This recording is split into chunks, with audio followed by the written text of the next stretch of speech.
سلاوتان لێبێ لە پەرلەمانی فیدراڵی ئەڵمانیاوە لە بەرلین من دەمەوێت لە هەفتپێوینێکی کورتی تایبەتدا لەگەڵ یەکێک لە ناسراوترین کەسایەتیەکانی پارتی ڕاستەوی توندڕەوی ئالتەرنەتیڤ بۆ ئەڵمانیا پارتی AfD خاتو بیاتریکس فۆن شتۆش کە ئەو یەکێک بوو لەو کەسانی کە وتاری خۆی هەبوو لە ناو پەرلەمانی فیدراڵ تایبەت بە دۆخی ئێستەی ڕۆژهەڵاتی ناوڕاست و ئێران. دەمەوێت چەند پرسیارێکی ئاراستە بکەم. بەڕێز خاتو بیاتریکس فۆن شتۆش زۆر سپاس بۆ ئەم چاپێکەوتنە.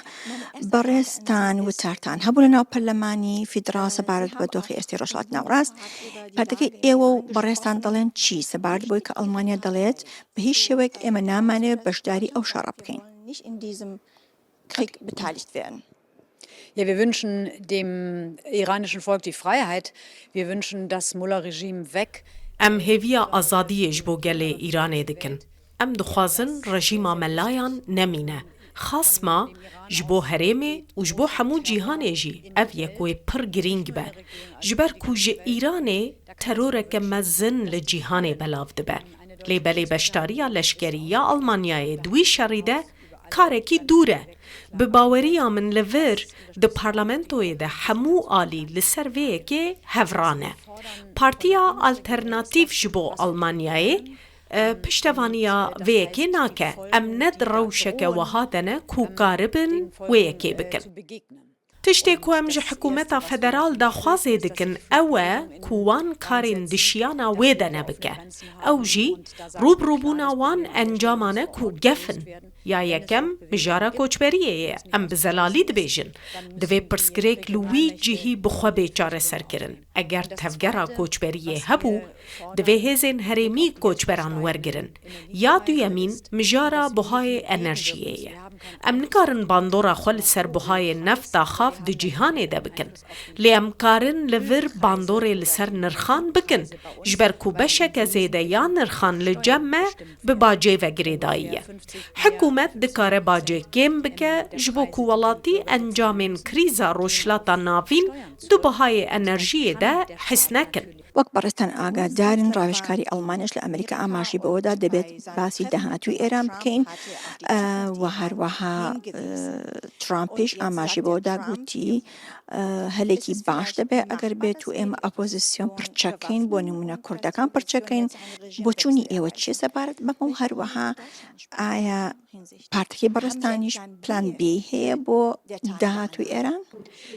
Also den Plan B müssen diejenigen haben, die jetzt dort... Divê ewên ku li wir kar dikin plana B hebin, ne em.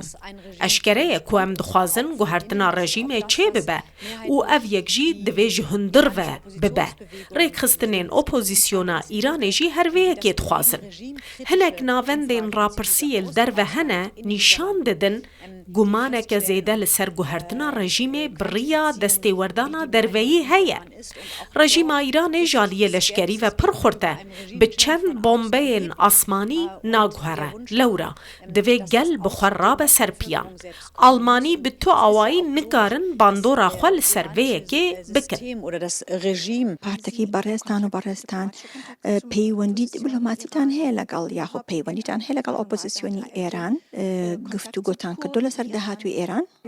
Wir haben mit einigen Gruppen gesprochen, klar. Erê em bi hinek grûpan re axivîne lê ne li ber kamerayan. Me zanyarî kom kirine û min bi xwe jî pêwendî hebûne ji bo ku wêneyekî zelal li cem min çê bibe. Tiştê ku hatiye piştrastkirin ew e ku rewş pir giran e. Lê bêguman hevsoziya me ji bo aliyê opozîsyonê ye ne ji bo aliyê rejîmê. باشە دەمەوێت بزانم ئایا پارتێکی بەڕێزتان بە هیچ شێوەیە لەگەڵ ئەوە دانین کە حکوومەتی ئەڵمانیا پشتیوانی ئۆپۆزیسیۆن بکات بۆ ئەوەی ڕژێم بگۆڕێت؟